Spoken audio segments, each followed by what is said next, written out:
मैं सबसे कुशल और प्रहार में सबसे गतिमान हूं। परंतु एक सेना के 2 सेनापति कैसे हो सकते हैं धर्मराज? अब आप ही बताइए कि किसे सेनापति चुना जाए।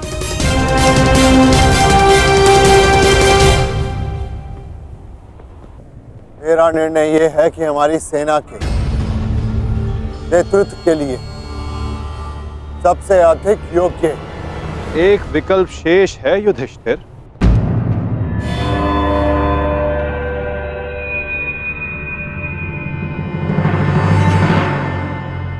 कौन वासुदेव? सेनापति पद के लिए भीम से अधिक कुशल और कौन हो सकता है?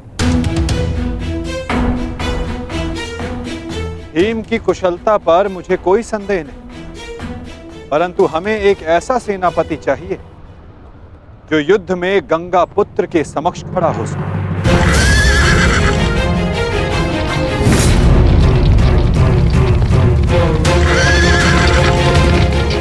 वो जिनके कारण युद्ध में विजय हमारी हो, और वो केवल एक ही जो कौरवों के सेनापति गंगापुत्र भीष्म का सामना कर सकती है।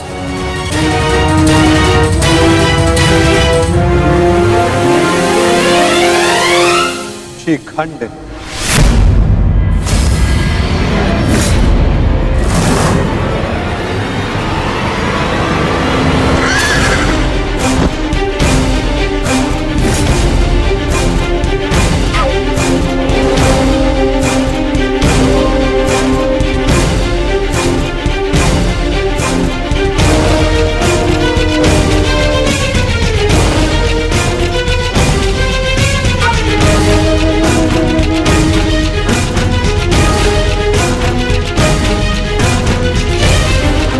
प्रणिपात, ये युद्ध केवल आपका नहीं, मेरा भी है। हर उसका है जिसको कौरवों के अन्याय से कष्ट हुआ है। और मैं वचन देती हूं, कौरवों को परास्त करने के लिए मैं पूरा प्रयास करूंगी। हर हर महादेव! हर हर महादेव! हर हर महादेव! हर हर महादेव! हर हर महादेव!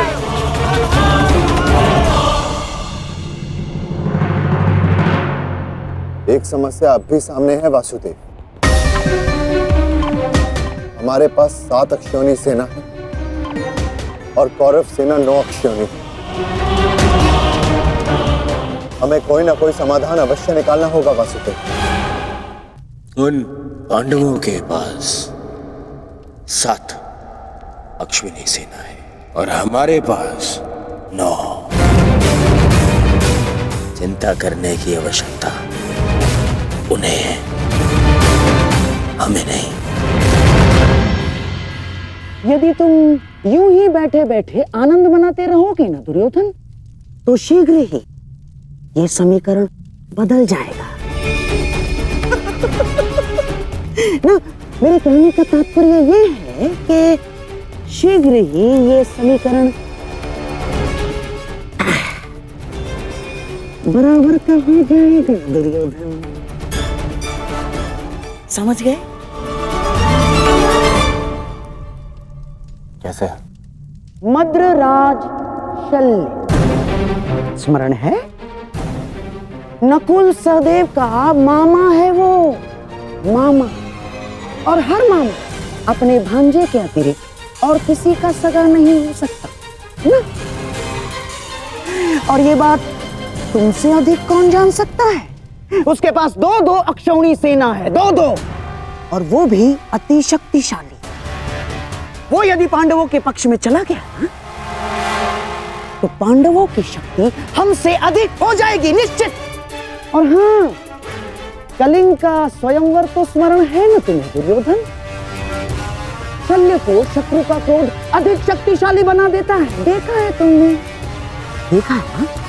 और हाँ, मैंने तो ये भी सुना है कि शल्य सेना का हर एक सैनिक शल्य की इस विद्या में थोड़ा कम, थोड़ा अधिक कुशल है।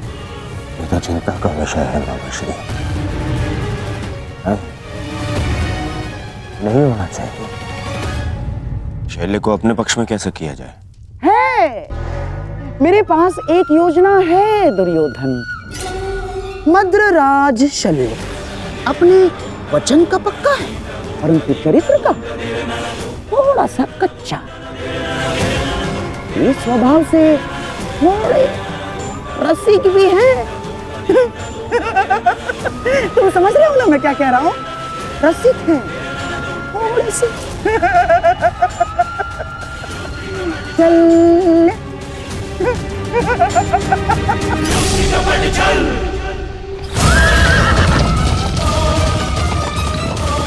शीघ्रता करो सारथी, पांडु के शिविर तक पहुंचने में और कितना समय लगेगा? हम शीघ्र ही वहां होंगे महाराज।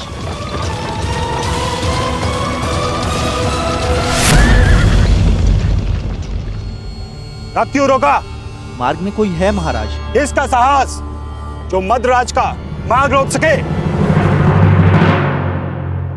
मद्रराज की कोई सूचना अनुजो? अब तक मामा श्री का कोई समाचार नहीं आया है। समझ में नहीं आता किस कारणवश उन्हें इतना विलंब हो रहा है। प्रतीक्षा केवल दुर्बल करते हैं नकुल, योद्धा केवल प्रयास करता है। युद्ध आने को है, कहीं ऐसा ना हो कि तुम प्रतीक्षा करते रह जाओ और शत्रु अपने प्रयास में सफल हो जाए। अभी युद्ध के नियम निर्धारित नहीं हुए हैं। किसे क्या, कब, कहां, कौन सी अनहोनी हो जाए।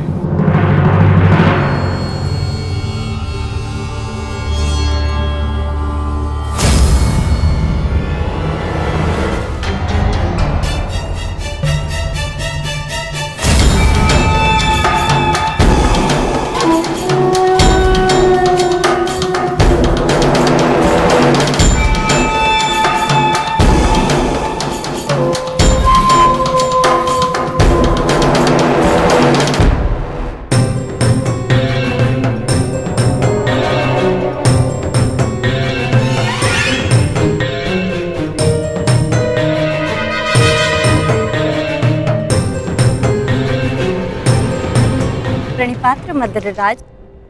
कौन है आप? आपकी सेविकाएं। आपकी यात्रा बहुत लंबी है, आपकी सेवा के लिए आए हैं, आपको आपके गंतव्य स्थान तक पहुंचाने। किसने आपको भेजा है? वासुदेव। वासुदेव? वासुदेव को हमारा धन्यवाद कीजिएगा, परंतु मुझे आज विलंब हो रहा है। प्रणाम। मर्दराज, क्या आप हम दोनों को दंडवीर बनाना चाहते हैं?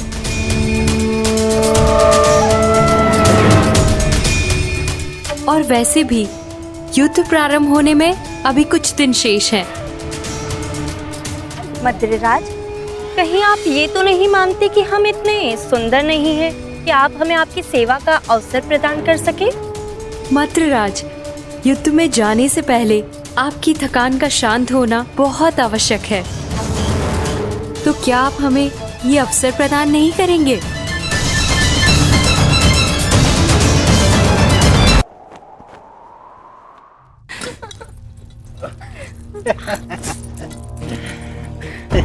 सेवा का आनंद ले रहे हैं ना? अवश्य। मुझे आशा नहीं थी कि वासुदेव भी इतने रसिक स्वभाव के हैं। महाराज, आपका ये पात्र मदिरा से रिक्त क्यों है?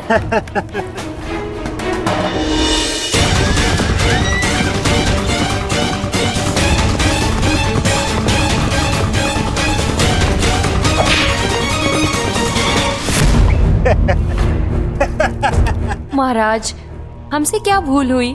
अभी तो आप युद्ध का आनंद उठाते रहे, लेकिन हमें भी तो आप अपनी सेवा का आनंद लेने दीजिए।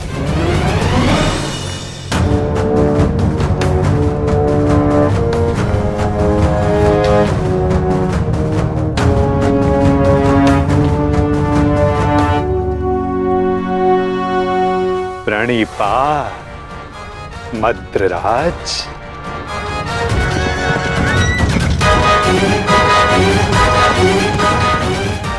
आशा करता हूँ कि इस वासुदेव से अतिथि सत्कार में कोई त्रुटि ना रह गई हो। नहीं नहीं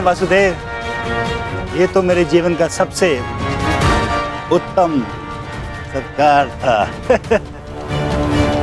मैं अति प्रसन्न हूँ कि ये युद्ध मैं आपकी तरफ से लड़ रहा हूँ और युद्ध के पश्चात मैं एक बार फिर से ये सत्कार लेना चाहूंगा।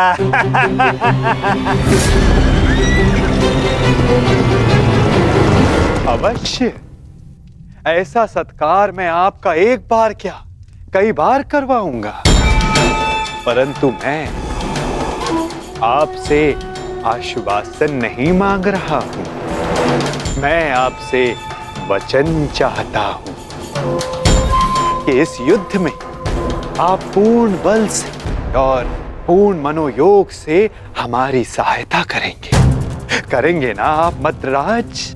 आपको मेरे आश्वासन पे संदेह है? तो ठीक है, मैं आपको वचन देता हूं कि जिसने मेरा ऐसा उत्तम सत्कार किया है, मैं युद्ध के अंत तक उसके पक्ष से लड़ूंगा। मैं आपको वचन देता हूं कि प्राण जाने तक मैं शल्य अपने अतिथि की ओर से अपने शत्रुओं का नाश करूंगा।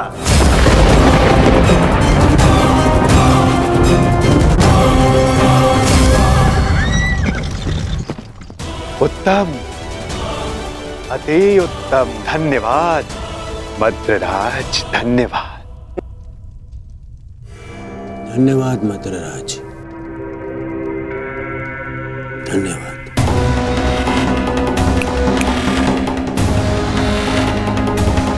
मैं दुर्योधन कौरवों की सेना में आपका स्वागत करता हूँ। तुमने सत्कार किया था मेरा, मुझे भ्रम में रख के मुझसे वचन लिया। छल किया है तुमने मेरे साथ, छल किया है वासुदेव ने पांडवों के साथ, छल। ये वो छलिया वासुदेव नहीं, ये है मेरा मित्र पौंड्रिक वासुदेव।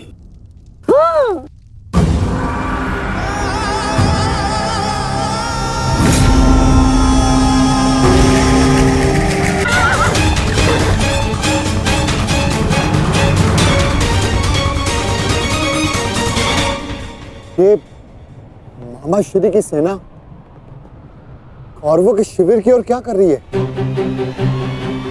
देश, ये सोचने का नहीं, बढ़ने का समय है। मैं तुम सबको महाराज शल्य, शांत हो जाइए, शांत। आपने तो वचन दिया है, तो अब आपको कौरवों की ओर से ही लड़ना होगा और युद्ध के नियमानुसार अपने ही पक्ष के योद्धा पर प्रहार नहीं करते मद्रराज, हैं? तो आइए, कौरव दल में आपका मैं शकुनी महारथी शल्य का स्वागत करता हूँ। तुम सब ने छल किया है, छल। देख लूंगा तुम्हें सबको।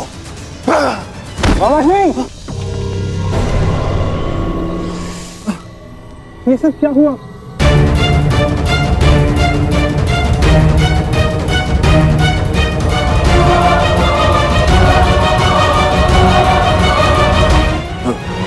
पुत्र नकुल, मैं मगधराज कदाचित हिचकिचा रहे हैं। आओ पांडु पुत्रों, मिलो कौरवों के नए सहयोगी से, महारथी महाराज शल्य से। तुम क्या सुन रहे हो मामाश्री? मुझे क्षमा करें, तुम्हारे मामाश्री के साथ बहुत बड़ा छल हुआ है।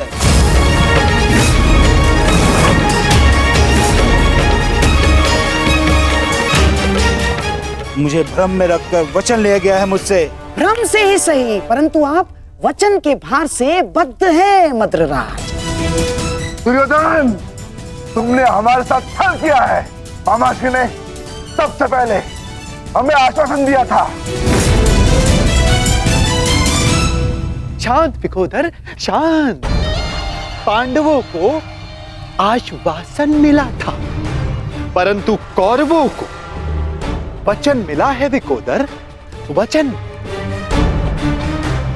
और वचन वचन होता है, उसे तोड़ा नहीं जा सकता। परंतु यदि महाराज शैल्य वचन भंजक होने का कलंक अपने मस्तक पर लेना चाहते तो वो यहां से जा सकते हैं। परंतु युधिष्ठिर, तुमने तो इस युद्ध को धर्म युद्ध का नाम दिया है, तो क्या तुम अपने मामा का वचन भंग करने का अधर्म अपने मस्तक पर लेना चाहोगे? बोलो युधिष्ठिर।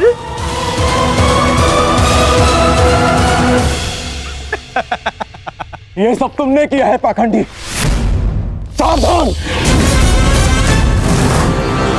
सावधान सुन।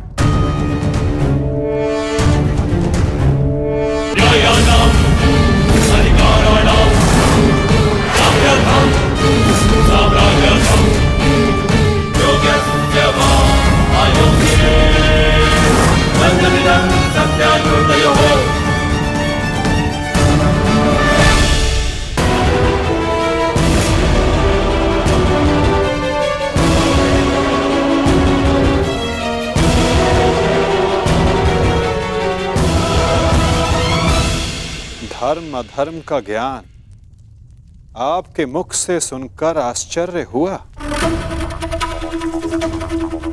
उनके मुख से जिन्होंने स्वयं कभी धर्म की सीमा का मान न रखा,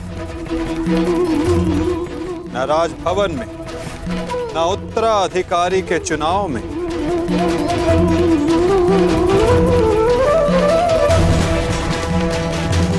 न द्यूत क्रीड़ा में, न दूत के सत्कार में।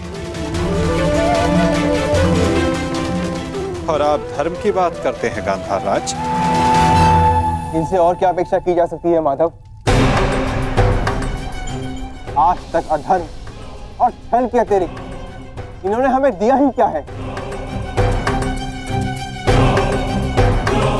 अब ये मामाश्री का धर्म है, वो ही बताएंगे कि उन्होंने किस और से युद्ध करने का निर्णय लिया है। मेरा भी तो प्रश्न यही है। परंतु कुछ भी, कोई भी निर्णय लेने से पूर्व एक बार तनिक सोच लीजिएगा। हाँ? इस बात का स्मरण रखिएगा कि एक राजा का अपने नियम को तोड़ना अशोभनीय, निंदनीय होता है।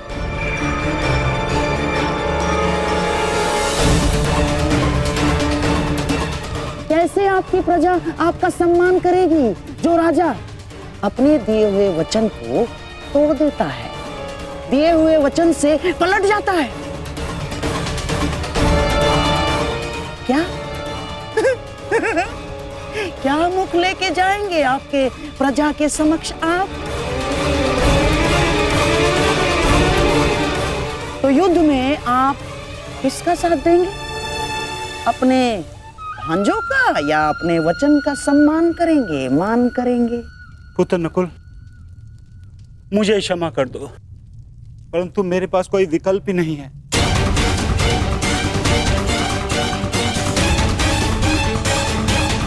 मुझे अपने वचन के मान के लिए इन कौरवों का पक्ष चुनना ही होगा।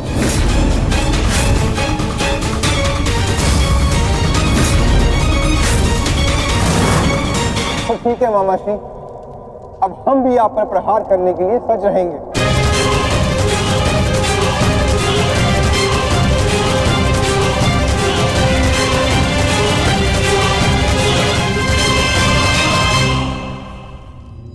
आपको इस निर्णय का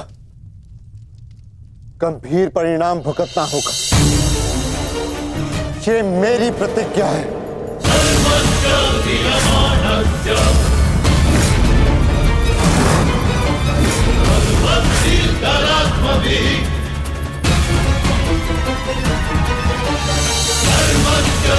पुत्र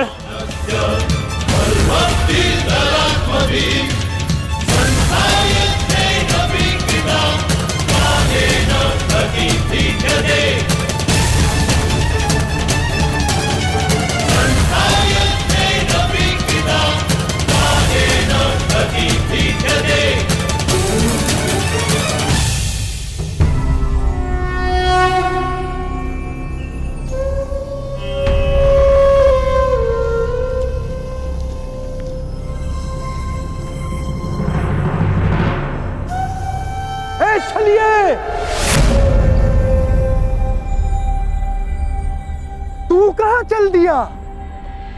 चलिए कृष्ण।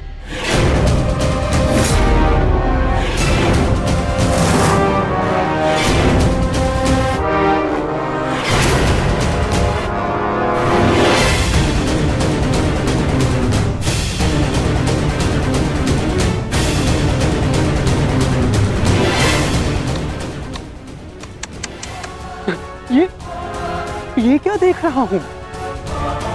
वो कृष्ण जिसके मुख से मुस्कान कभी जाती ही नहीं थी, आज वो इतना गंभीर मुख बनाकर बैठा है, इतना विद्रूप मुख बनाकर बैठा है। तनिक सोचो, युद्ध के पूर्व ही तुम्हारी ये दशा है, तो युद्ध के पश्चात तुम्हारी कैसी दशा होगी? अब मुझे तुम्हें देखकर क्रोध नहीं आता, दया आती है, दया।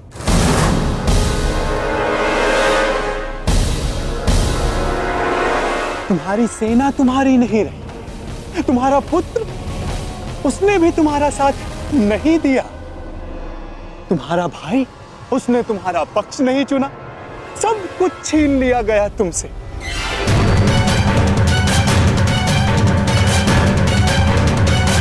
अरे हाँ, मुझे तो अभी स्मरण हुआ, तुम तो बड़ा मायावी बनते हो ना, तो क्यों नहीं रोक लेते ये सब? हाँ, रोक लो, रुको।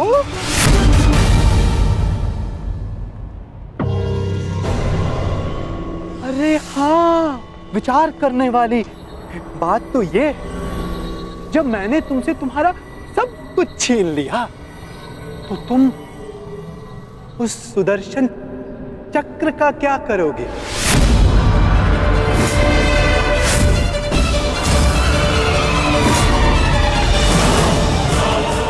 क्या करोगे तुम उस सुदर्शन चक्र का? मेरी वस्तु मुझे वापस दे दो, मुझे मेरा सुदर्शन चक्र वापस दे दे पाखंडी कृष्ण। बस पाखंडी, मत भूल तू किसके समक्ष खड़ा है। शांत, शांत बालक, शांत। ये मत भूलो, जब दो महापुरुष अति मानव वार्ता कर रहे हो, तो एक साधारण बाण चलाने वाले को मौन रहना चाहिए।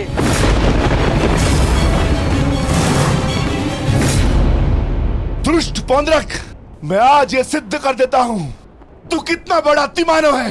अरे मूर्ख, तू अपनी तुलना वासुदेव से करता है। यदि साहस है तो आ और आके मुझसे युद्ध कर।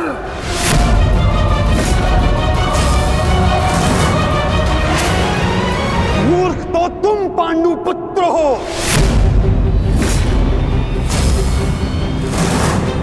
जो ये कभी नहीं समझ पाए कि कोयला कौन है और हीरा कौन, स्वर्ण क्या है और ताम्र क्या है। तुम सब अपनी आंखें खोल के देखो, ये जो तुम्हारे समक्ष खड़ा है, ये छलिया है, और मैं ही हूं वास्तविक वासुदेव, पौंड्रक वासुदेव, महाशक्तिमान, महाबलशाली, इस सृष्टि का वास्तविक रचयिता मैं ही हूं।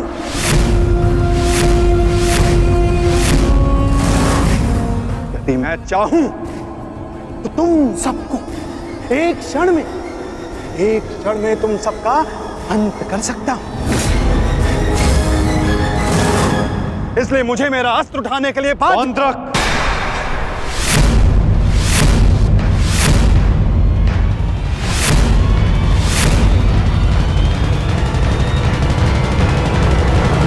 अपनी सीमा लांघने का दुस्साहस मत करो।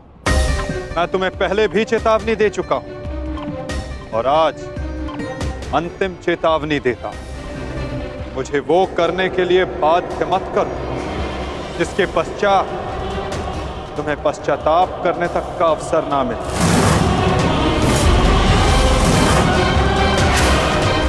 जाओ यहां से पौंड्रक।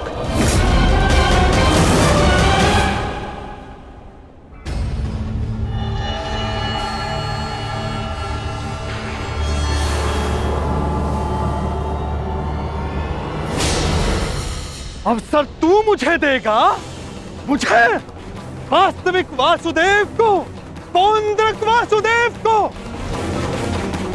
अवसर तो मैं तुझे नहीं दूंगा।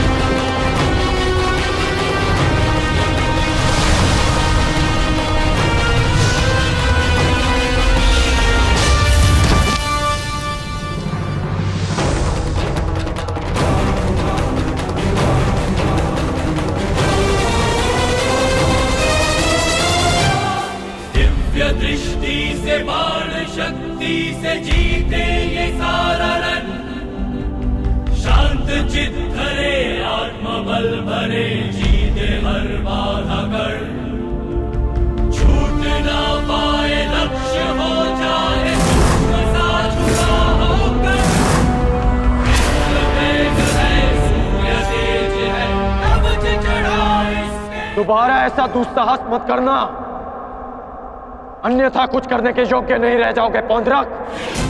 मेरे पक्ष में होकर मुझे पर प्रहार करता है मूर्ख दुर्योधन। ये तुम्हारा मित्र है या शत्रु? तुम्हें पूर्ण विश्वास तो है ना कि ये हमारे ही पक्ष में है? इस सूत पुत्र मित्र को समझा दो कि मेरे और उस पाखंडी कृष्ण के मध्य आना बंद करे, अन्यथा तुम्हारे मित्र को दुष्परिणाम भुगतना होगा। मित्रकर्ण, पौंड्रक को चित कह रहा, तुम हमारे पक्ष में हो, तो पौंड्रक को वासुदेव पर प्रहार करने से क्यों रोका? क्योंकि मैं वीर दुर्जय योद्धा दुर्योधन के पक्ष में हूं। पीठ पीछे वार करने वाले को कायर कहा जाता है, वीर नहीं। और ये कहां का न्याय है मित्र, जहां एक निहत्थे पर पीछे से वार किया जाता है? क्या युद्ध से पूर्व ही हमारे पक्ष के योद्धा युद्ध के नियम भूल गए हैं?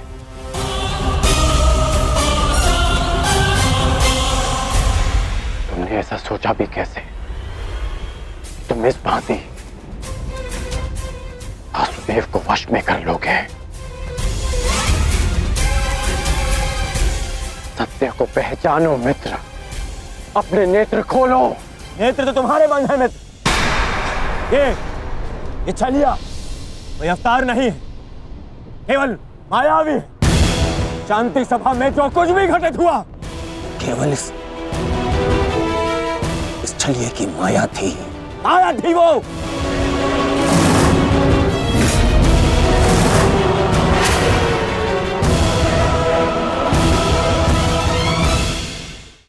मित्र, तुम फिर से भूल कर रहे हो।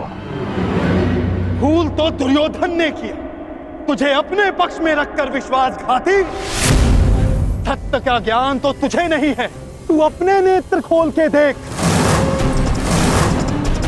दुर्योधन, ये विश्वासघाती इन पांडवों के साथ और इस छलिए कृष्ण के साथ जाकर मिल चुका है। छलिए कृष्ण की वाणी बोल रहा है, उसके वश में है ये। अपने कर्मों को वश में ना रख पाए, परंतु अपने शब्दों को विराम लगाओ पौंड्रक। विश्वासघाती और छलिए तो तुम हो, जो स्वयं को किसी और के रूप में ढालना चाहता है। तुम एक अस्तित्वहीन, घृणित जीव हो, जिसके पास ना कोई सम्मान है और न स्वयं की पहचान। तो अब एक सूत पुत्र मुझे मेरी पहचान और बाण का ज्ञान देगा? पहचान तो मैं तुझे गया। तूने पांडवों और इस कृष्ण के साथ मिलकर दोनों तरफ संधि की है। मित्र दुर्योधन, ये विश्वासघाती युद्ध में तुम्हें अवश्य हानि पहुंचाएगा। नहीं। शांत हो जाओ अंगराज, शांत हो जाओ।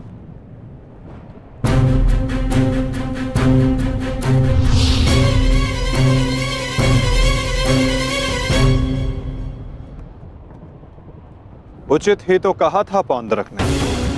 आज मेरा हर अपना, मेरा हर संबंधी मेरे विपक्ष में खड़ा है, और अब तो मेरा नाम भी मेरा नहीं रहा, उसे पौंड्रक ने ले लिया। सत्य कहा तुमने पौंड्रक, तुम्हें वो अवश्य मिलना चाहिए जिसके तुम अधिकारी हो।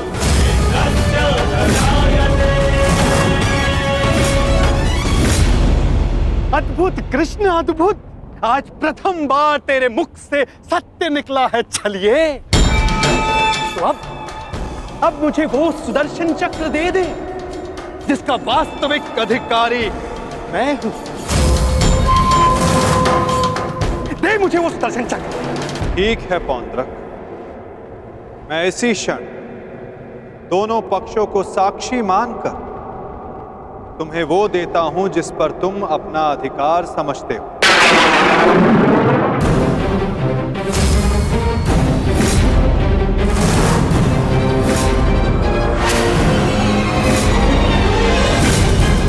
जो निश्चित रूप से तुम्हें वासुदेव में परिवर्तित कर देगा।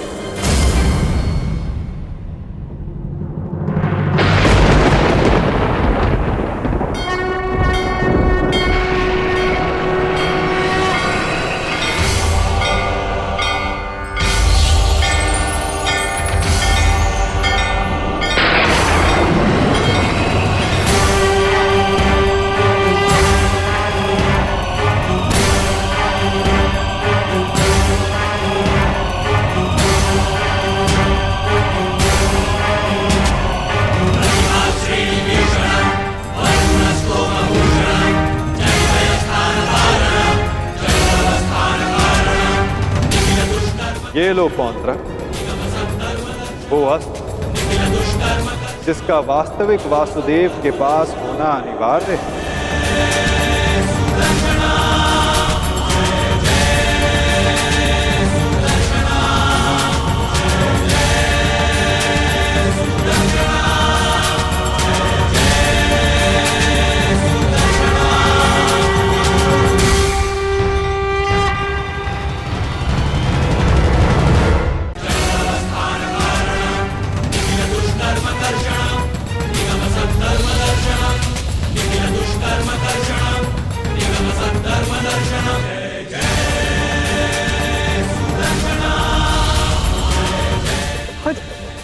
आओ, शीघ्र आओ।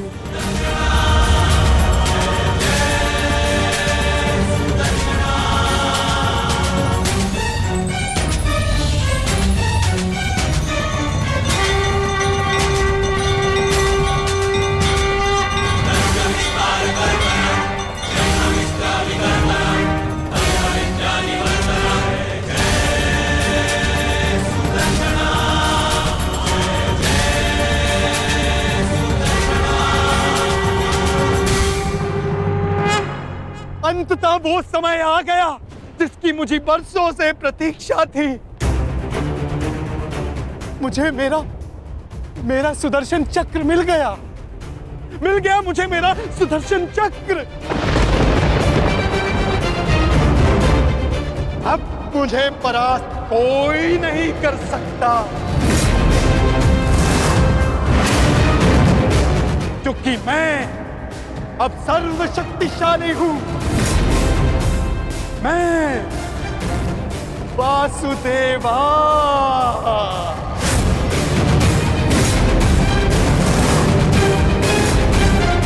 सुदर्शन चक्रधारी पौंड्रक वासुदेव।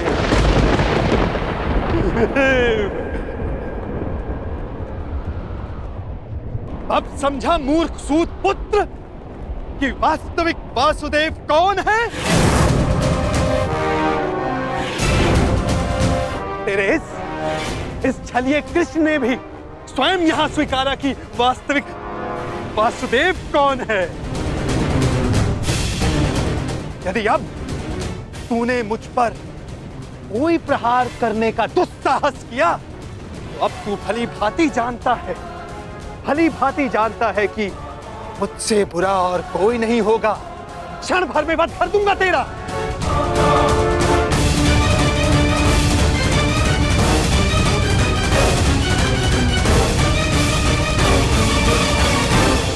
और तुम पांडु पुत्रों, अब तुम देख रहे हो ना कि सुदर्शन चक्र अब किसके हाथों में है? मेरे वास्तविक वासुदेव के हाथों में है ये सुदर्शन चक्र। अब तुम सब मेरी पूजा करो, क्योंकि मैं ही वास्तविक वासुदेव हूं।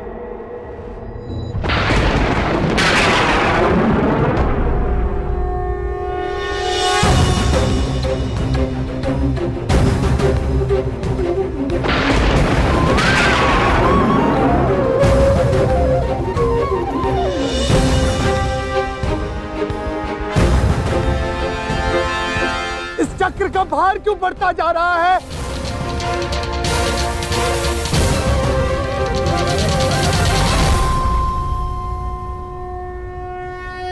दुर्योधन, ये चक्र भारी होता जा रहा है। ये चक्र मुझे कुचल देगा।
ये क्या किया आपने?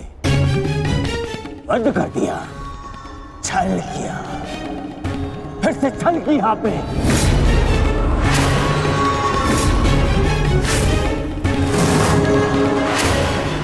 ये उचित नहीं किया आपने वासुदेव, नहीं किया उचित। शांत दुर्योधन।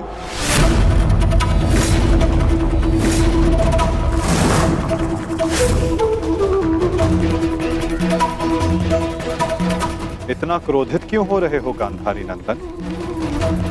मैंने तो तुम्हारे मित्र को वो दिया जो वो मुझसे मांग रहा था। अब वो उसका भार नहीं सह पाया, ये मेरा दोष नहीं। औंद्रक ने अपनी मृत्यु का आवाहन स्वयं किया था दुर्योधन, और इसके लिए तुम्हें आक्रोश में आने की कोई आवश्यकता नहीं। क्रोध नहीं आएगा, क्रोध आना आवश्यक है। तुम्हें देखकर, इन पांडवों को देखकर, तुम्हारा छल देखकर,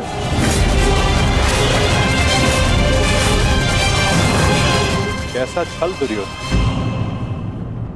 तुम्हारा मित्र पौंद्रक मेरा वेश धारण करता रहा, वो मेरी शक्ति, मुझे मिले सम्मान से आकर्षित हुआ। वो मेरे जैसा बनना चाहता था, परंतु वो ये नहीं समझ पाया कि शक्ति और सम्मान किसी का वेश धारण करने से, किसी का रूप धारण करने से नहीं मिलती। शक्ति और सम्मान मिलता है परिश्रम से, कर्मों से। यदि लौह को सुनहरे रंग से पोत दिया जाए तो उससे आभूषण नहीं बनते दुर्योधन।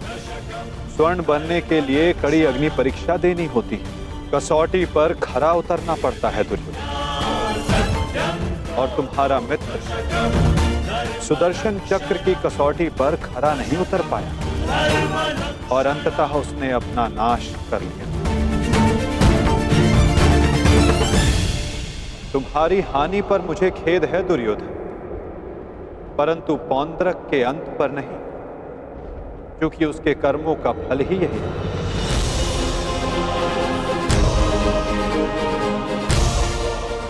अब आज्ञा दे युवराज।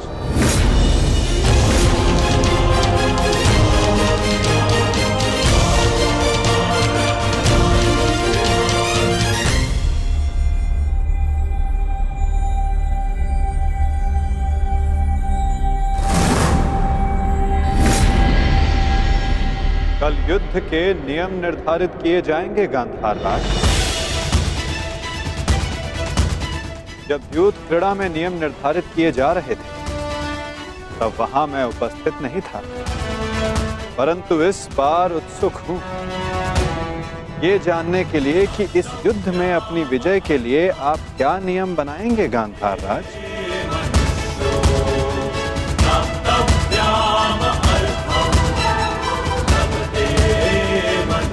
कल के सूर्य उदय की प्रतीक्षा रहेगी मुझे।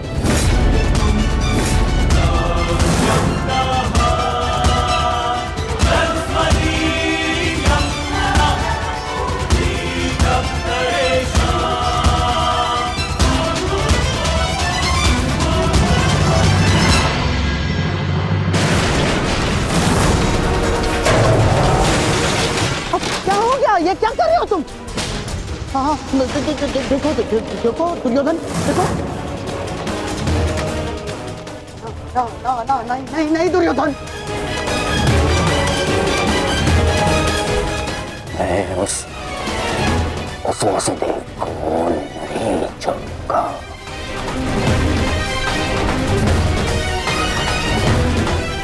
ना दुर्योधन को नहीं छोड़ूंगा। ये क्या कर रहे हो? क्या कर रहे हो तुम दुर्योधन? ईश्वर के लिए शांत हो जाओ। देखो कुछ नहीं होगा, मैं बता रहा हूँ, विश्वास रखो मुझ पर।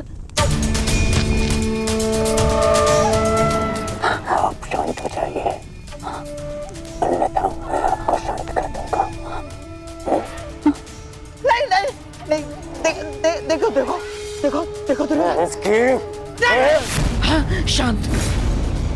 शांत हो जाओ दुर्योधन। देखो तनिक सोचो, पौंड्रक के जाने से हमें कोई हानि नहीं पहुंची है दुर्योधन। इस संसार में हर कोई अपना एक प्रयोजन लेकर आता है और पौंड्रक ने भी यही किया। पौंड्रक का केवल एक ही प्रयोजन था कि वो मद्रराज शल्य को भ्रमित कर दे, और पौंड्रक ने अपने जीवन का प्रयोजन सिद्ध कर दिया है दुर्योधन। अब हमारे पास 11 अक्षौणी सेना है और पांडवों के पास केवल 7 दुर्योधन, केवल 7। अब ये विलाप का समय नहीं है, उत्सव का समय है। उत्सव मनाओ। वो तो ठीक है मामा श्री, परंतु मैं उस वासुदेव का कौतुक भुला नहीं पा रहा हूं।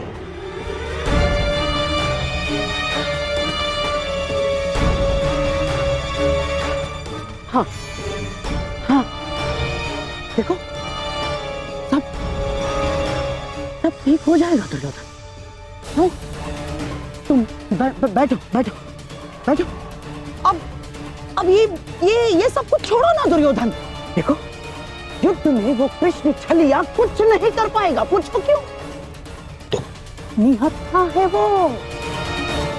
अब इस समय हमारा पक्ष सबल है, हमारा पक्ष, और पासा हमारे हाथ में है दुर्योधन, हमारे हाथ में। कैसा पासा?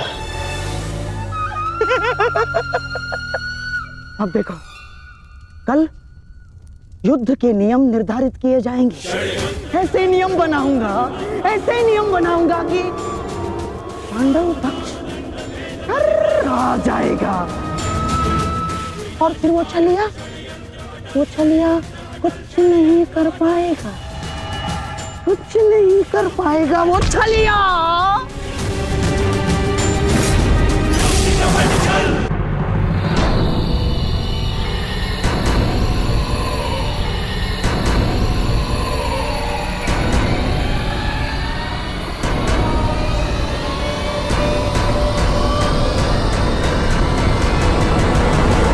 तो सभा में उपस्थित सभी महायोद्धाओं को शकुनी का प्रणिपात स्वीकार हो। जैसे कि हम सब जानते हैं कि हम सभी एक महायुद्ध में भाग लेने जा रहे हैं, परंतु बड़े खेद के साथ एक बात सूचित करना चाहूंगा इस सभा में। जैसे कि हम पर अर्थात कौरवों पर हमेशा से सदा से लांछन लगते आ रहे हैं, आरोप लगते आ रहे हैं कि हम छल करते हैं, हम कुचक्र करते हैं, हम षड्यंत्र रचते हैं, है ना वासुदेव? चाहे वो युद्ध हो या युद्ध। इसीलिए आपके मन से वो भ्रम निकालने के लिए इस खुली सभा का आवाहन किया गया है। तो वासुदेव, क्या आपकी अनुमति है? एक चतुर गुरु जब गुरुकुल से कुछ समय के लिए बाहर जाए तो वो आश्रम के सबसे योग्य शिष्य को उसका उत्तरदायित्व कभी नहीं देता। वो आश्रम के सबसे नटखट शिष्य को ही इसका उत्तरदायित्व सौंपता है। क्योंकि जब बिलाव को माखन की रखवाली के लिए स्वयं बिठा दिया जाए तो किसका साहस कि वो माखन चुरा सके। अर्थात आपको भी अनुमति अवश्य है गांधार राज।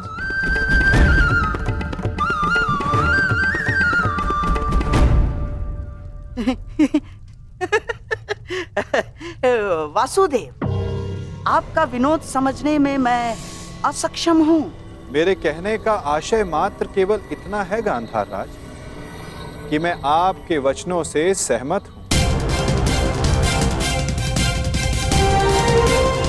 यद्यपि युद्ध सीमा बढ़ाने या सीमा पर अतिक्रमण रोकने के लिए होता है, तो युद्ध के नियम और सीमा निश्चित कर लेना आवश्यक है। क्योंकि यही नियम, यही सीमाएं इस युद्ध को धर्म युद्ध बनाएगी। तो ये बात आप सरल मार्ग से भी बता सकते थे वासुदेव। यदि आपका भाषण समाप्त हो गया तो हम युद्ध के नियमों पर चर्चा करें। वैसे भी हमारे और आपके पक्ष की सेना के अंतर को देखते हुए ये युद्ध केवल औपचारिकता मात्र रह गया है।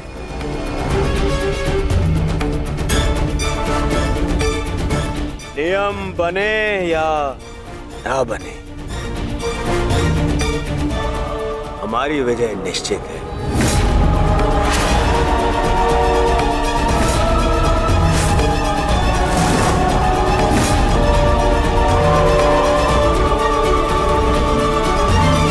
या ना बने, हमारी विजय निश्चित है। इस आत्मविश्वास का कोई एक कारण तो बताओ।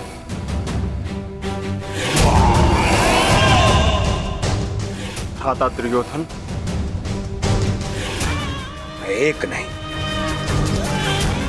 दो नहीं, तीन कारण बताता हूं, जो समझ आए चुन लेना।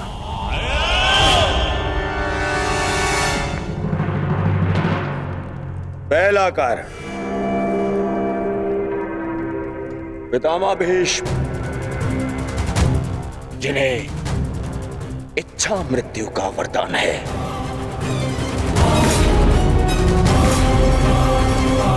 दूसरा कारण,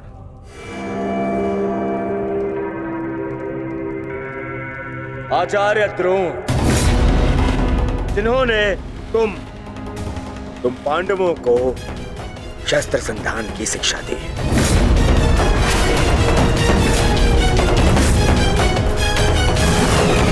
क्या इनके धनुष को काट सकने का समर्थ है तुम में से किसी के पास भी? इनका समर्थन भी मेरे पास में। तीसरा कारण,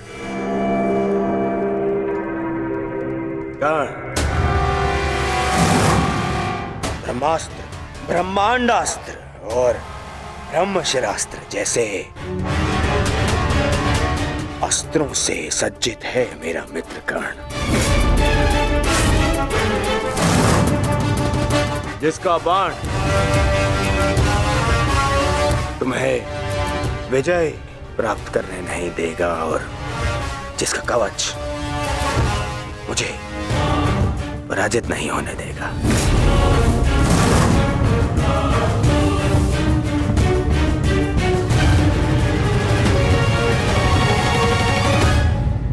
इसके अतिरिक्त मामा शकुनी, जिनकी कूटनीति का तोड़ तुम में से किसी के पास नहीं है, हाँ? मामा श्री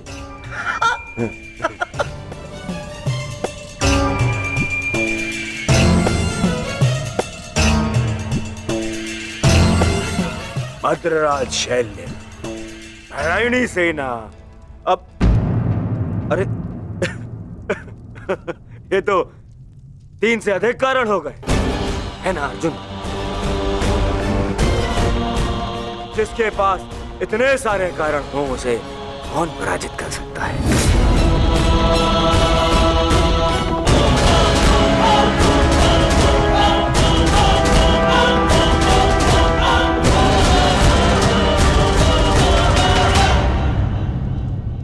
विजय और पराजय का निर्णय तो युद्ध के अंतिम दिन होगा हस्तिनापुर युवराज। नियम तो केवल युद्ध का मार्गदर्शन करते हैं। अंत में कौन कितनी सीमा में रहता है और किसे सीमा तोड़ने का दंड मिलेगा, ये तो समय ही बताएगा।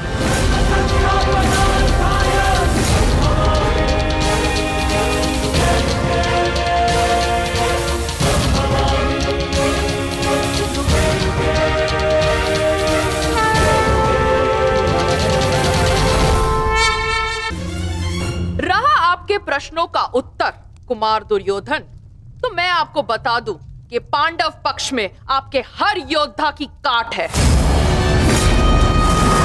तुम्हारे कवच कुंडलधारी मित्र कर्ण का उत्तर है द्रोण शिष्य पशुपतास्त्रधारी कौन्तेय अर्जुन। आपकी अगली सुरक्षा पंक्ति आचार्य द्रोण। तो कदाचित आप भूल रहे हो तो मैं आपको स्मरण करा दूं कि मेरे भाई धृष्टद्युम्न का जन्म द्रोण का वध करने के लिए हुआ है। रही बात आपके प्रिय मामाश्री की, नारायणी सेना की, तो मैं आपको बता दूं स्वयं नारायण पांडवों के मार्गदर्शक है। और शेष रहे आपके कुशल अनुभवी सेनापति गंगा पुत्र भीष्म, तो उन्हें मुक्त करने के लिए मैं स्वयं आप सबके सामने खड़ी हूं।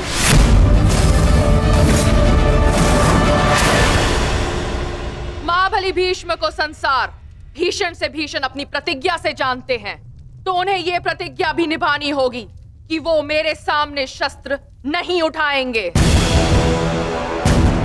तो कौरव दल स्वागत कीजिए पांडव पक्ष के सेनापति वीरांगना शिखंडिनी का। अद्भुत पांचाल कुमारी, अद्भुत। परंतु यह समय युद्ध की ललकार देने का नहीं है। यहाँ हम युद्ध के नियम निर्धारित करने के लिए बैठे हुए हैं, इसीलिए आप अपना स्थान ग्रहण करें। तो अब बिना किसी विलंब के युद्ध के नियम निर्धारित करने के लिए चर्चा की जाए। जैसे कि कुरुकुल की रीति रही है कि सदैव सबको समान अवसर दिया जाए, इसीलिए युद्ध के नियम निर्धारित करने के लिए भी हम कौरवों की तरफ से सभी उपस्थित महायोद्धाओं को नियमों का सुझाव देने का समान अवसर दिया जाएगा।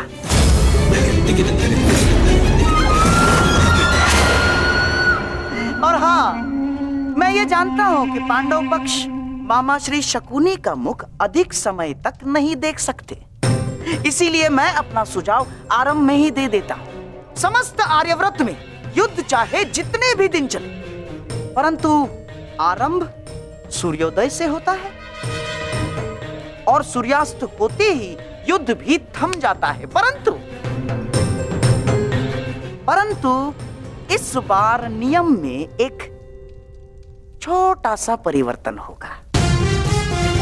सूर्यास्त के पश्चात भी युद्ध पर विराम नहीं लगेगा। तब तक जब तक अंधकार इतना सघन ना हो जाए कि योद्धाओं को मशाल के प्रकाश में भी कुछ दिखाई न दे।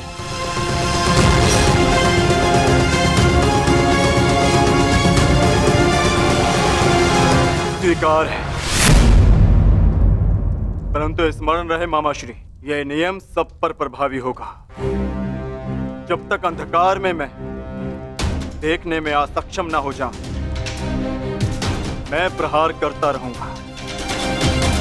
और स्मरण तो आपको है कि अंधकार में भी अर्जुन अपने लक्ष्य से कभी नहीं चूकता। मेरा भी एक सुझाव है। युद्ध में घायल या लड़ने में असमर्थ या निरस्त्र हुए योद्धा पर विपक्षी प्रहार नहीं करेगा। अति उत्तम मित्र, हमें स्वीकार है। अद्भुत अंगराज, आपका न्याय दर्शन तो सराहनीय है। हमें आपका ये नियम स्वीकार है। समान पद वाले योद्धा समान पद के योद्धाओं से द्वंद्व करेंगे। रथी रथी से द्वंद्व करेंगे, महारथी महारथी से द्वंद्व करेंगे,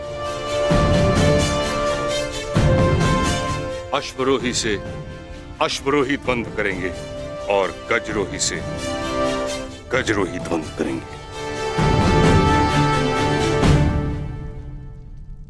एक योद्धा केवल एक योद्धा से युद्ध करेगा। गुट बनाकर कोई भी किसी एक पर आक्रमण नहीं करेगा। किसी के पीठ पीछे कोई प्रहार नहीं करेगा।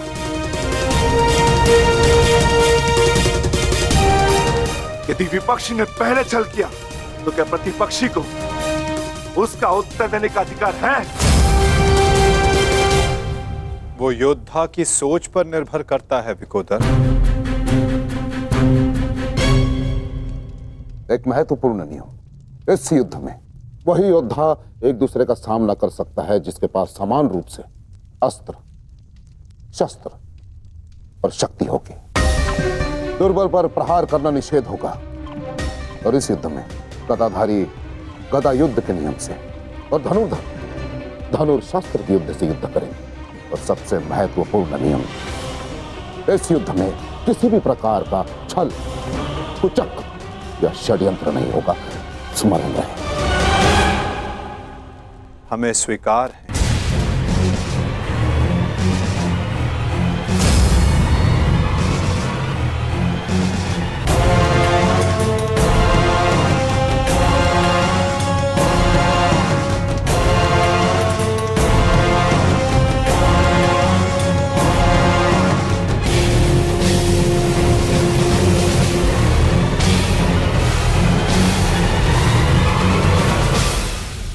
के सारे नियम निर्धारित हो चुके हैं, परंतु अभी भी पांडव पक्ष से मुझे एक छोटी सी समस्या है। ऐसी समस्या गंधारराज? धर्मराज ना, अर्थात ये युद्ध समान पद, बल, शक्ति और हम पुरुषों के मध्य हो रहा है, तो आपके दल में एक स्त्री क्या कर रही है?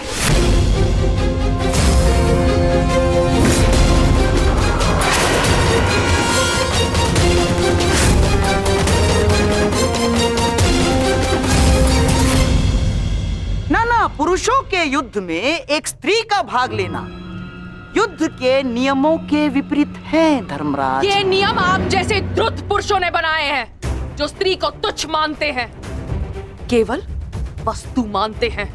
शिव शिव शिव शिव शिव शिव शिव शिव, ये क्या कह रही हैं आप?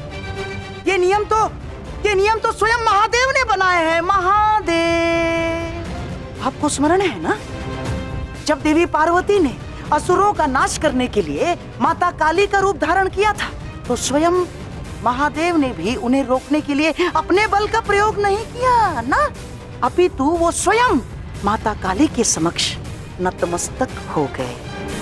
जब स्वयं ईश्वर इस नियम का पालन कर सकते हैं तो हम तो केवल साधारण मनुष्य हैं।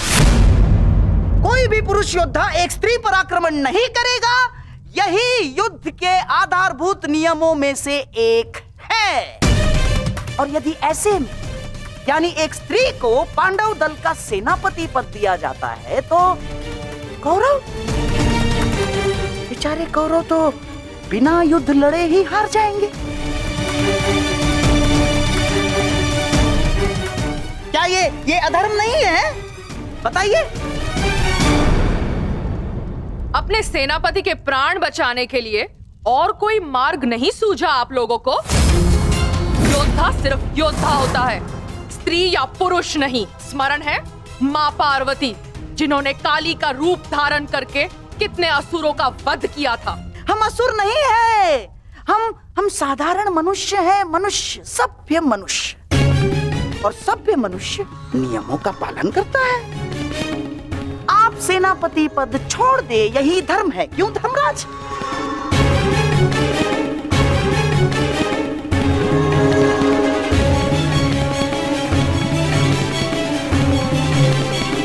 हाँ, तो सबके समक्ष युद्ध के सभी नियम निर्धारित हो चुके हैं। हाँ, परंतु अभी भी किसी के मन में शंका कुशंका हो तो यहाँ अपने विचार प्रकट कर सकते हैं।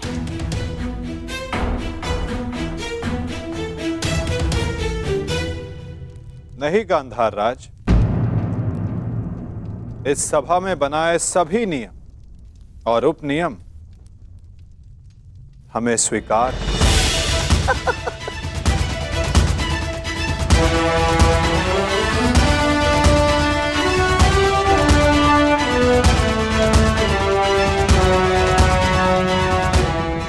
प्रणिपात। प्रणिपात।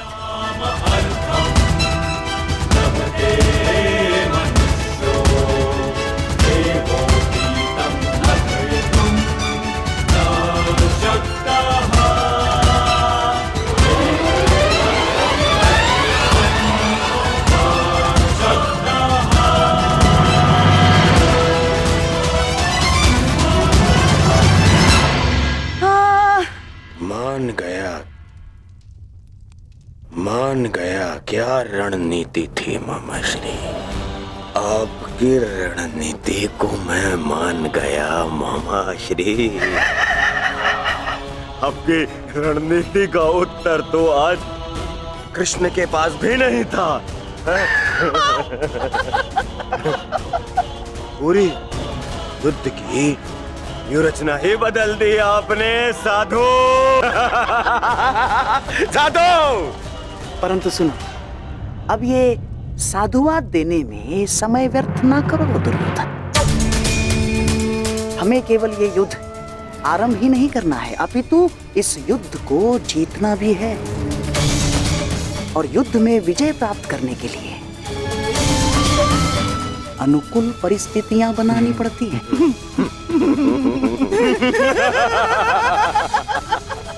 बहुत चतुर बन रहे थे ये पांडव, बहुत चतुर।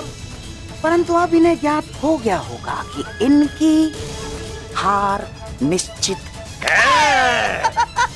हमने जो चाहा वही हुआ है दुर्योधन।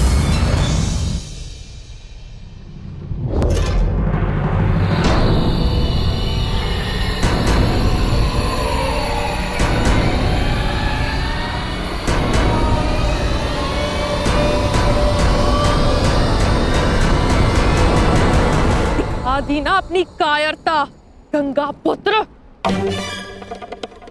फिर से मौन रहकर तुमने अपने इच्छा मृत्यु के वरदान को लंबा कर दिया।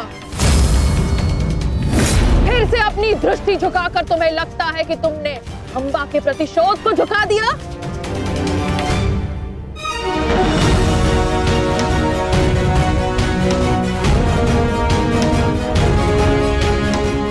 आज सिद्ध कर दिया तुमने कि जब अपने प्राणों का प्रश्न आएगा तो गंगा का बेटा भी अधर्म का मार्ग चुन सकता है। ये आशा तो मां गंगा को भी आपसे ना होगी। ना मैंने नियम बनाए ना मैं कायर हूं और ना ही अधर्म के मार्ग पर। मैंने तुम्हें वचन दिया था अम्बा देवी कि जिस समय मेरे जीवन का कोई उद्देश्य शेष नहीं रहेगा, मैं तुम्हें वो शक्ति प्रदान करूंगा कि तुम मेरे इस जीवन का अंत कर सको। अब वो समय आ गया है। तुम्हें कदाचित विश्वास न हो, परंतु मुझे आशा है कि कुरुक्षेत्र में तुम मुझे मेरे भार से मुक्ति दिला दो। वरदान से मुक्ति जो मेरे लिए श्राप बन गया, उस मौन से मुक्ति जो पाप बन गया है भीष्म। मेरे अंदर कोई आशाएं शेष नहीं। यदि शेष है तो केवल इस युद्ध का शाप। आपको इतना व्यथित देखकर बड़ी शांति मिली गंगा पुत्र। कदाचित आपको अब अनुभव हो गया है कि कैसा प्रतीत होता है जब मनुष्य के जीवन में कोई आशा, कोई उत्साह ना रहे। स्मरण है भीष्म, यही मेरे जीवन के साथ किया आपने। एक वचन के लिए मेरा पूरा जीवन भस्म कर दिया। परंतु एक बात स्मरण रखना, इतनी सरलता से मैं अपने शत्रु को मुक्त नहीं होने दूंगी। मेरी प्रतीक्षा करोगे तुम गंगा पुत्र कि मैं कब तुम्हें मुक्त करूं। हर पल एक जन्म के समान होगा और प्रतीक्षा का आरंभ होता है अब।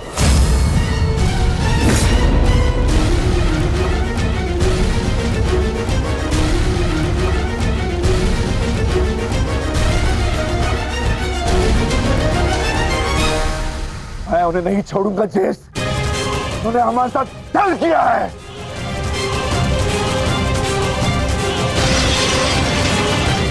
राजा भीम, शांत हो जाइए। ठहरो भीम, ये मेरा आदेश है।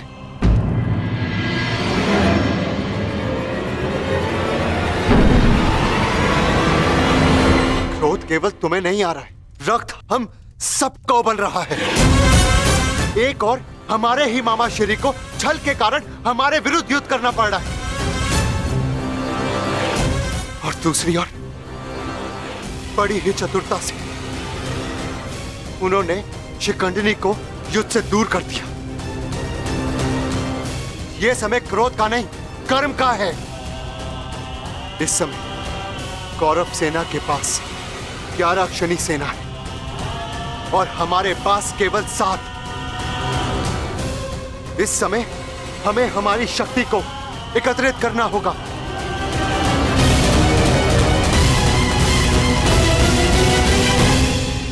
वासुदेव, क्या हम कभी भी कौरवों से न्याय की आशा नहीं रख सकते?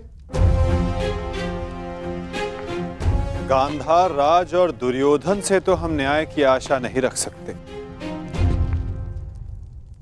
परंतु अंगराज कर्ण से, दानवीर कर्ण से आशा अवश्य की जा सकती है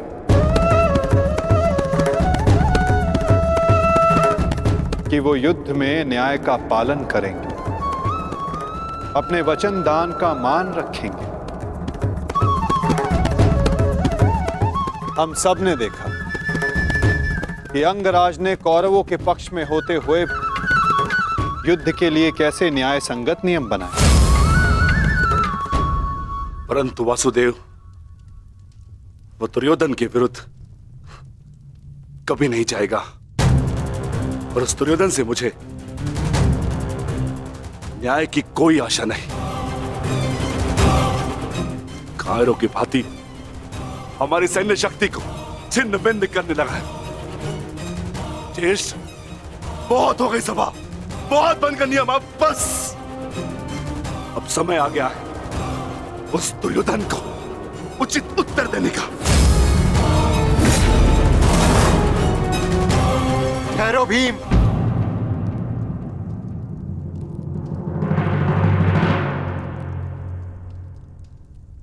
युद्ध का समय अभी नहीं हुआ है अनुज। ज्येष्ठ, मैं तो केवल आपकी आज्ञा का पालन करने जा रहा हूं। आपने तो कहा था ना कि समय अपनी शक्ति एकत्रित करने का है, तो बस मैं वही करने जा रहा हूं। मैं अपने पूरे परिवार को इस महायुद्ध में सम्मिलित करने जा रहा हूं।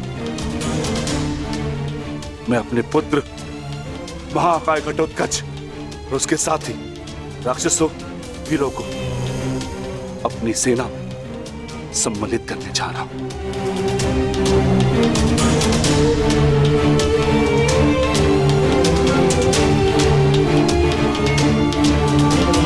तुम उचित कह रहे हो अनुज। तुम्हें शीघ्र अतिशीघ्र यहां से प्रस्थान करना चाहिए।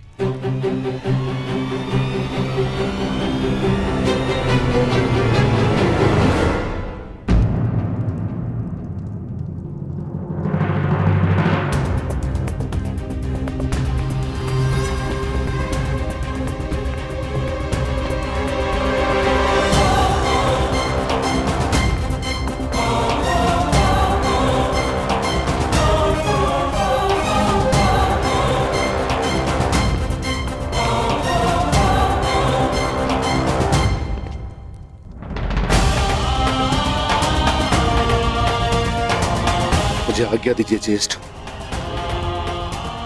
मैं प्रस्थान कर रहा हूं।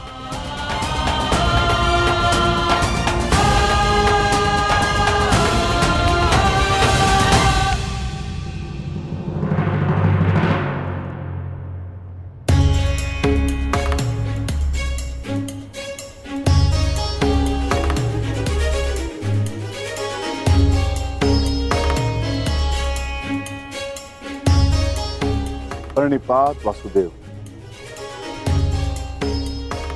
मैं अपने पुत्र को लेने जा रहा हूं, आशीष दीजिए।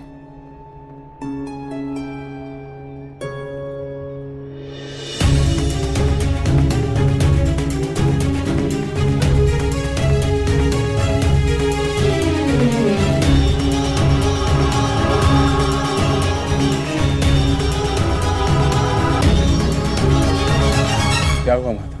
आप अचानक बाहर क्यों आ गए और आप इतने विचलित क्यों? मैं विचलित नहीं हूं पार्थ, बस तनिक अशांत हूं। अशांत? मैं समझा नहीं माता।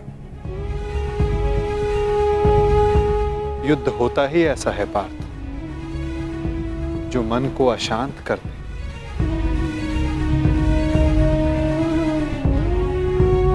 समय एक बहती धारा के समान होता है पार्थ। धारा का स्वर हमारे मन को आनंदित करता है, परंतु ये आवश्यक नहीं कि उस धारा का स्वर सदैव हमारे मन को आनंदित ही करे, उसे विचलित ना करे। फिर ये विचलन क्यों माता?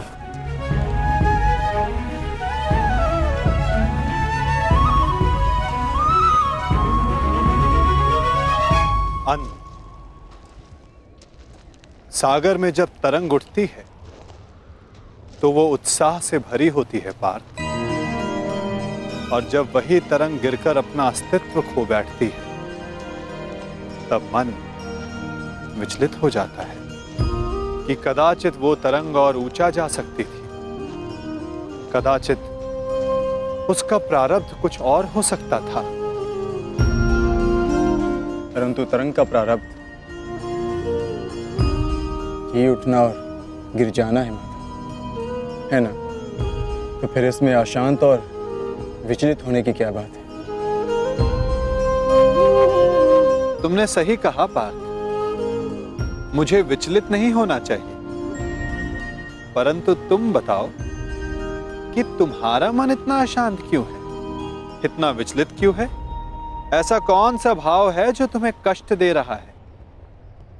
बोलो पार्थ। दानवीर कर्ण से आशा अवश्य की जा सकती है कि वो युद्ध में नियमों का पालन अवश्य करेंगे।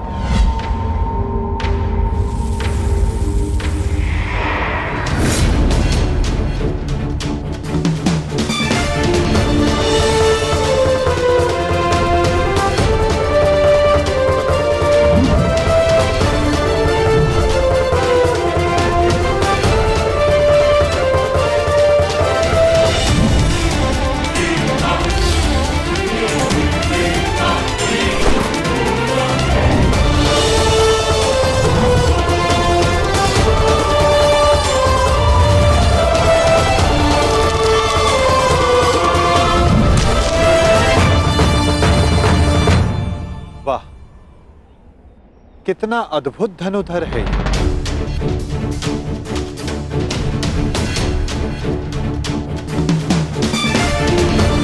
वासुदेव आप प्रणिपात। ये मेरा सौभाग्य है कि मैं आपसे टकराया।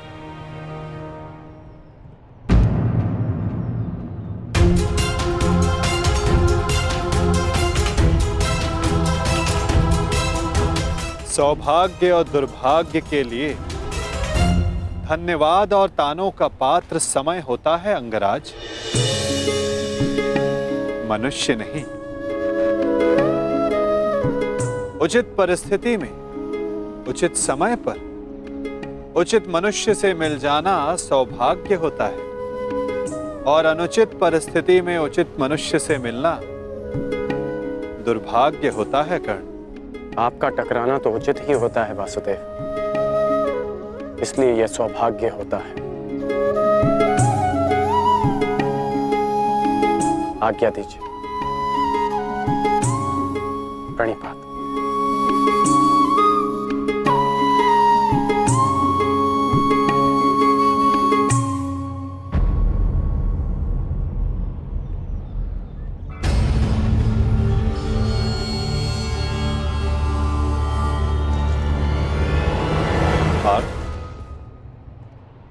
इसके शब्दों की भांति इसके बाण भी कितने अमोघ हैं ना। शब्दों का तो ज्ञात नहीं, परंतु लक्ष्य भेद करने के लिए मेरे बाण कर्ण से अधिक शक्तिशाली और तीव्र हैं माधव, और ये बात आप भली भांति जानते हैं। आज किसी के शब्दों में धार दिखाई दे रही है पार्थ।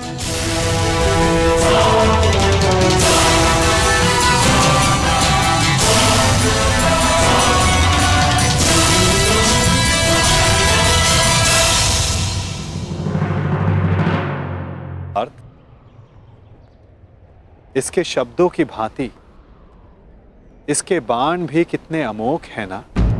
शब्दों का तो ज्ञात नहीं, परंतु लक्ष्य भेद करने के लिए मेरे बाण कर्ण से अधिक शक्तिशाली और तीव्र हैं माधव, और ये बात आप भली भांति जानते हैं।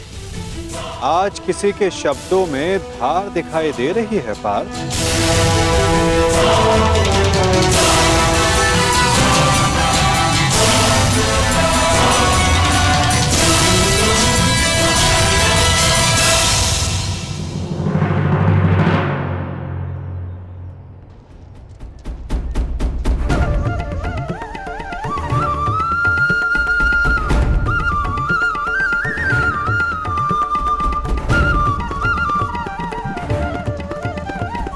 अब बता भी दो अपने सखा को, ऐसी कौन सी बात है जो प्रतिपल तुम्हें और अधिक अशांत किए जा रहे हैं पार्थ।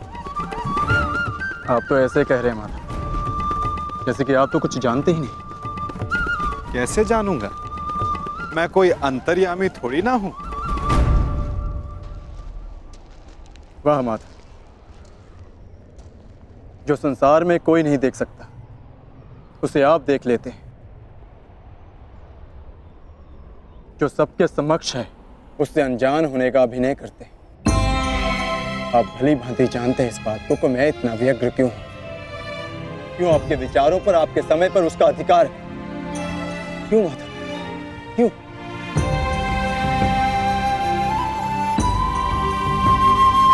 प्रशंसा उसकी की जाती है पार्थ जो प्रशंसा के योग्य होता है। महत्व उसे दिया जाता है जो महान होता है, और समय उसे दिया जाता है जो स्वयं समय को परिवर्तित करने की शक्ति रखता हो। और मैं क्या, कर्ण की कुशलता और लगन को देखकर उस पर कोई भी मोहित हो सकता है। ऐसा कोई नहीं जो कर्ण की कुशलता को अनदेखा कर सके, केवल उनके जो उसके प्रति ईर्ष्या रखते हैं। बस बस माधव, रुक जाइए।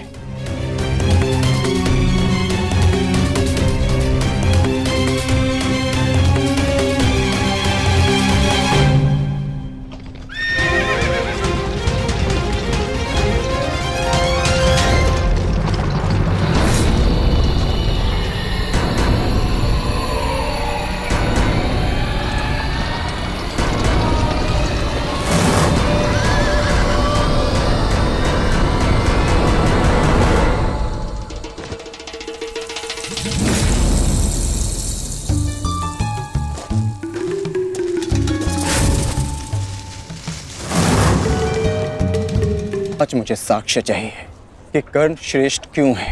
मैं तुम्हें सिद्ध करके दिखाता हूं, कदाचित उसके पश्चात तुम्हें विश्वास हो जाए। यदि फिर भी विश्वास ना हुआ तो? मैं वचन देता हूं पार्थ, कर्ण की प्रशंसा तो दूर, तुम्हारे समक्ष उसका नाम तक नहीं लूंगा। मैं परीक्षा के लिए तैयार हूं।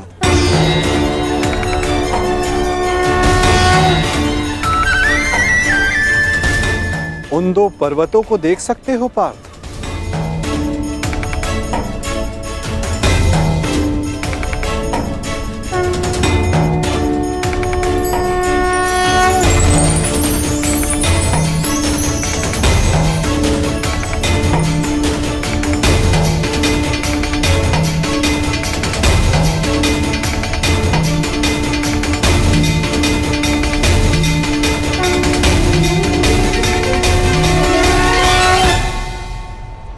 स्वर्ण पर्वत? हाँ पार्थ, अब ये दोनों पर्वत स्वर्ण में परिवर्तित हो चुके हैं।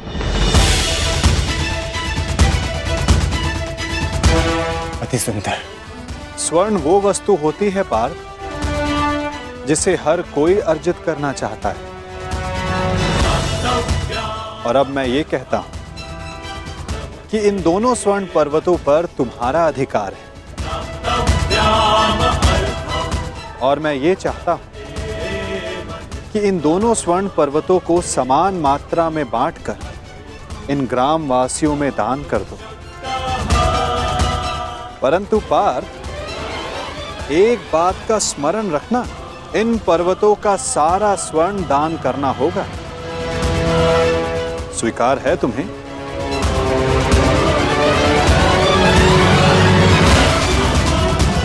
मुझे स्वीकार। आज्ञा दीजिए मां। ग्रामवासियों,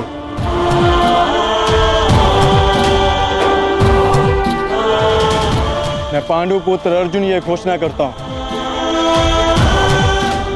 ये दोनों स्वर्ण मेरु समान मात्रा में विभाजित करके आप सबको दान में दिए जाएंगे।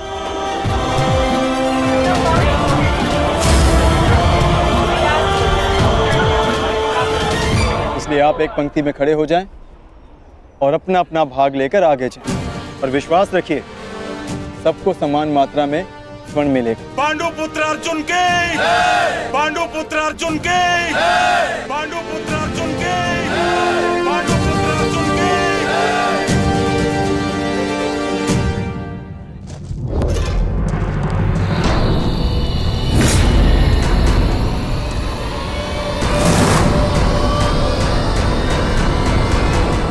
ये क्या है पुत्र? अब कौन सी समस्या उठा लाए अपने कंधे पर? हाँ बार्बरिक, कौन है ये? और इनकी ये दशा किसने की? चिंता ना करो माता, ये केवल मूर्छित ही हुए हैं। परंतु कैसे? बस ये मुझे चुनौती देने की भूल कर बैठे। मुख से तो ये मूर्ख नहीं लगते, पर कार्य मूर्खों वाला कर बैठे।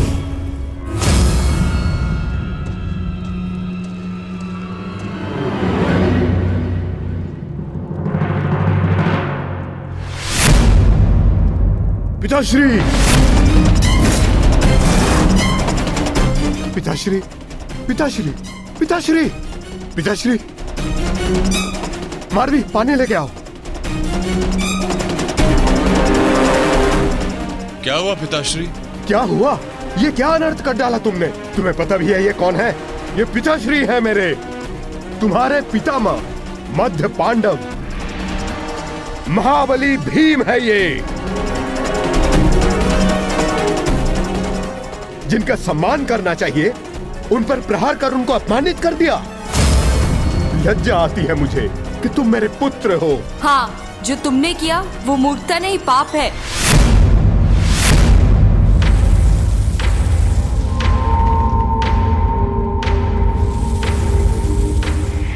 रुको,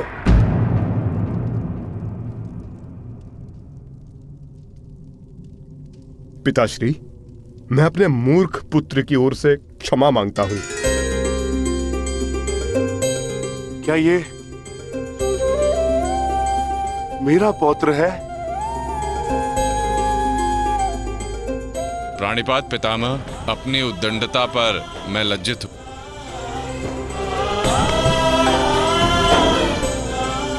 और मैं गर्वित हूं कि तुम मेरे पौत्र हो।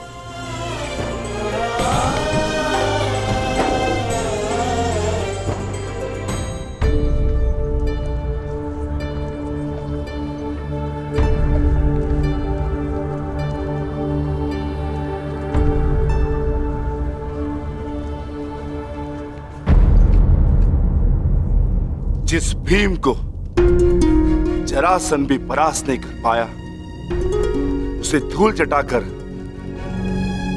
बार्बरिक ने यह सिद्ध कर दिया वो कुशल योद्धा है। मैं बहुत प्रसन्न हूं ये जानकर कि तुम्हारी धमनियों में मेरा रक्त बह रहा है। जीते रहो पुत्र। आज बहुत समय के पश्चात तुमसे द्वंद्व करके मुझे बहुत आनंद आ गया। परंतु पिताश्री, आपके यहां आने का प्रयोजन क्या था? प्रयोजन है पुत्र, और वो प्रयोजन तुम्हें और बार्बरिक को सिद्ध करना होगा। आदेश दीजिए पिताश्री।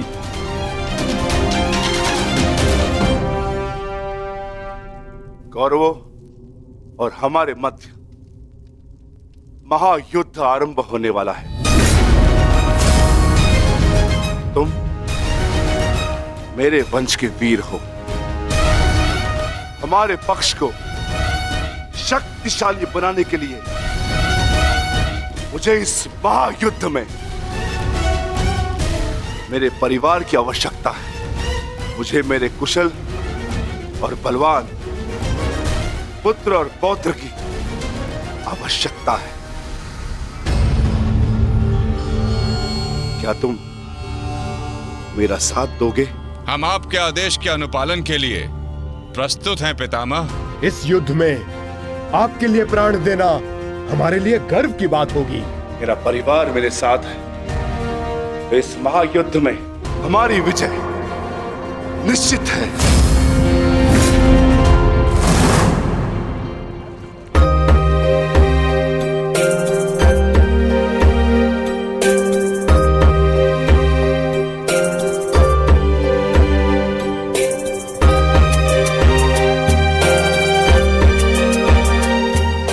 ये लोग तो पहले भी अपने भाग का स्वर्ण ले चुके हैं।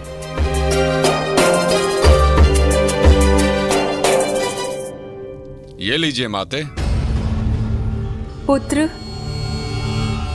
ये युद्ध संसार के इतिहास का सबसे भीषण युद्ध है। क्या तुम्हें भय नहीं लग रहा? माते, क्या आपको अपने पुत्र पर विश्वास नहीं है? मैं एक योद्धा हूँ और मेरा जन्म एक दैत्य परिवार में हुआ है। युद्ध से भयभीत होना न एक योद्धा का धर्म है और न ही दैत्य का गुण। आपके पुत्र का कौशल युद्ध में निसंदेह महत्वपूर्ण साबित होगा। मैं नहीं जानता कि कौन उचित है और कौन अनुचित, कौन दोषी और कौन पीड़ित। मैं युद्ध लड़ूंगा तो केवल न्याय के लिए। अपने रण कौशल, प्रतिभा और साहस से सबको आश्चर्यचकित कर देगा आपका पुत्र। मुझे तुम पर गर्व है पुत्र। मैंने स्वयं को वचन दिया है माते कि युद्ध में मैं निर्बल पक्ष की ओर से ही लड़ूंगा। चले पुत्र। अवश्य पिताश्री।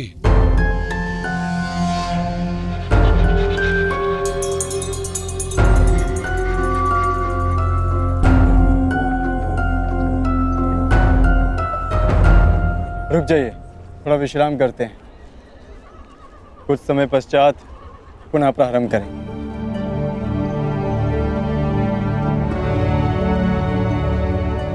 क्षमा चाहता हूं माधव, परंतु मैं ये जानना चाहता हूं कि आपकी ये परीक्षा कब समाप्त होगी। अभी तक तो मैं आधा पर्वत भी नहीं बांध पाया और थकान सा अनुभव कर रहा हूं। पार्थ, अभी तो तुम्हारी परीक्षा का आरंभ हुआ है और तुम इतना शीघ्र थक गए। थक तो मैं गया ही हूं माधव, परंतु पराजय स्वीकार नहीं करूंगा। क्षमा चाहता हूं माता, परंतु अभी तक मुझे आपकी इस परीक्षा में आपका उद्देश्य समझ नहीं आया।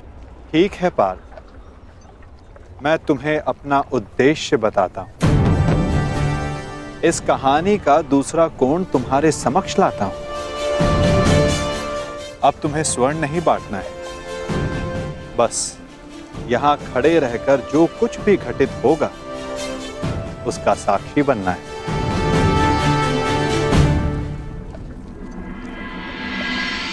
दिव्य दृष्टि से बाण शक्ति से जीते ये सारा रण, शांत चित्त धरे आत्मबल भरे जीते हर बाधा गण। सूर्य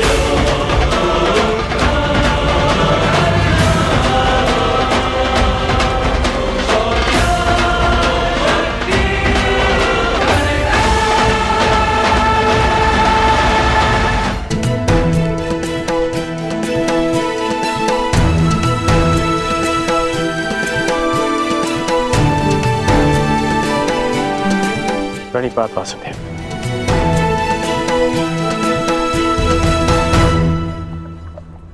आदेश कीजिए कि कैसे आपने मुझे स्मरण किया। मित्र, एक महत्वपूर्ण कार्य के लिए तुम्हारी सहायता चाहिए मुझे।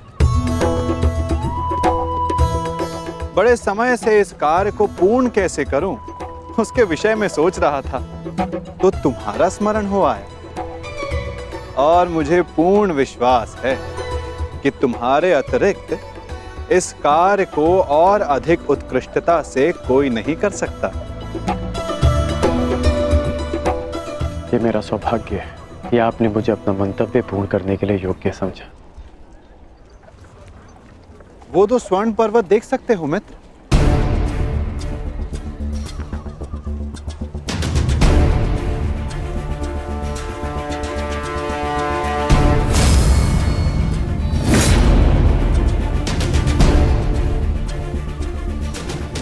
अब इन स्वर्ण पर्वतों पर तुम्हारा अधिकार है,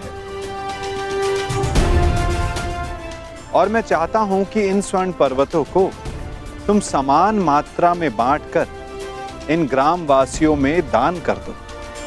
परंतु एक बात का स्मरण रखना मित्र, इन दोनों स्वर्ण पर्वतों का सारा स्वर्ण दान करना होगा। जो आदेश वासुदेव।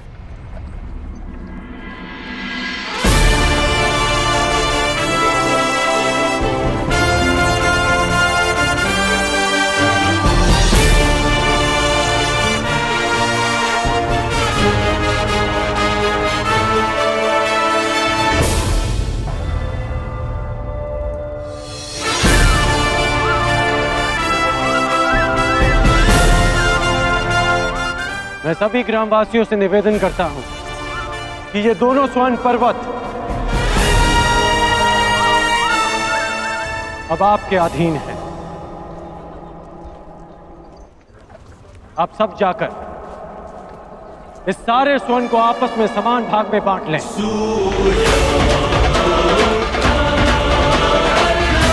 जाइए।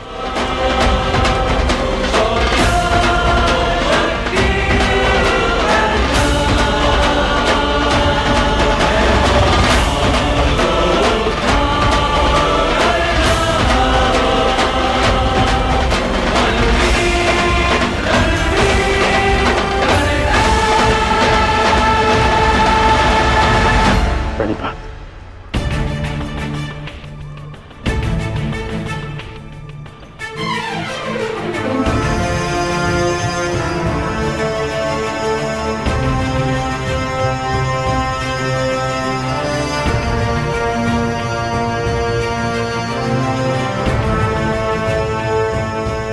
तुम्हें ये स्वर्ण इन ग्राम वासियों में बांटना था,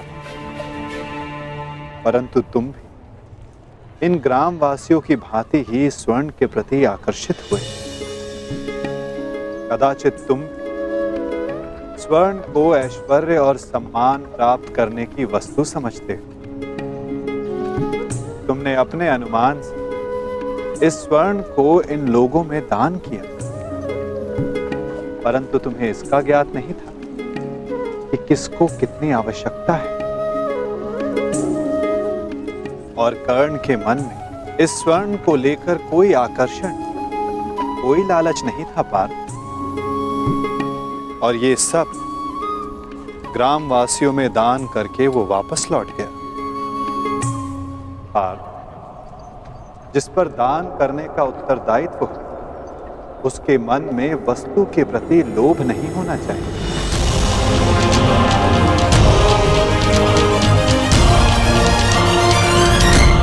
तुम्हारे मन में ये इच्छा थी कि तुम्हारा न्याय पूर्वक ये स्वर्ण दान करने के लिए ये लोग तुम्हारी प्रशंसा करें। और कर्ण के मन में केवल कर्म करने की इच्छा थी पार्थ, फल पाने की नहीं। ये वितरांग गुण, ये विरक्ति मनुष्य का लक्ष्य पाने की, उसका दान करने के संकल्प को दर्शाता है। एक समय था पार्थ कि तुम केवल चिड़िया की आंख को देखते थे, परंतु आज तुमने केवल चिड़िया की आंख को नहीं, पूरी चिड़िया को देखा। उसकी चाह पूर्ण करने की राह को देखा। और यही अंतर है तुम में और कर्ण में पार्थ। वही अंतर जो एक सामान्य मनुष्य और विशेष मनुष्य में होता है। मैं आपका तात्पर्य समझ गया माता, और ये भी समझ गया कि आपके हृदय में कर्ण का स्थान मेरे स्थान से ऊपर क्यों है। नहीं पार्थ, ऐसा नहीं है। तुम भी मेरे लिए अत्यधिक प्रिय हो, परंतु जैसा कि मैंने पहले भी कहा, जितना प्रेम, जितना सम्मान मेरे हृदय में कर्ण के लिए, उतना ही प्रेम, उतना ही सम्मान तुम्हारे लिए भी मेरे हृदय में है पार्थ। परंतु कर्ण के प्रति मैं तुम्हारा दृष्टिकोण बदलना चाहता हूं। जिस प्रकार, जिस दृष्टि से मैं कर्ण को देखता हूं, उसी दृष्टि से तुम्हें भी दिखलाना चाहता हूं पार्थ। मैं तुम्हें केवल ये बताना चाहता था पार्थ कि क्यों कर्ण को दानवीर कर्ण के नाम से जाना जाता है। मैं समझ गया माता, अब धन्य है।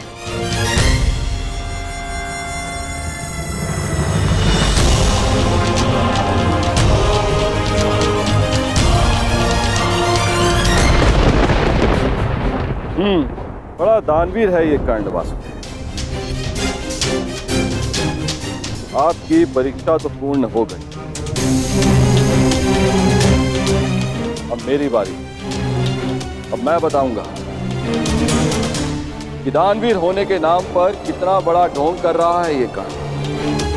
अब केवल अर्जुन को ही नहीं, पूरे संसार को ज्ञात होगा ये सूर्यपुत्र कर्ण कितना महान दानवीर है।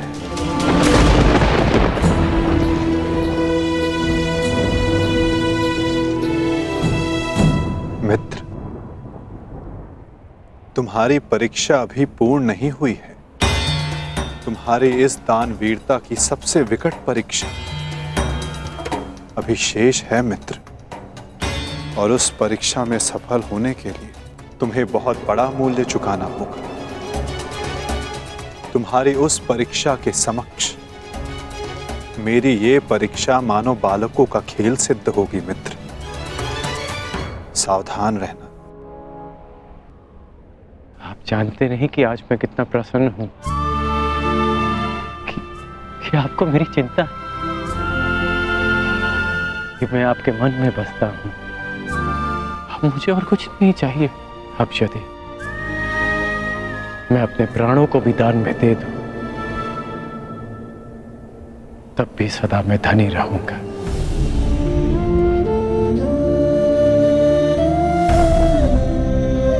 बड़ी बात वासुदेव।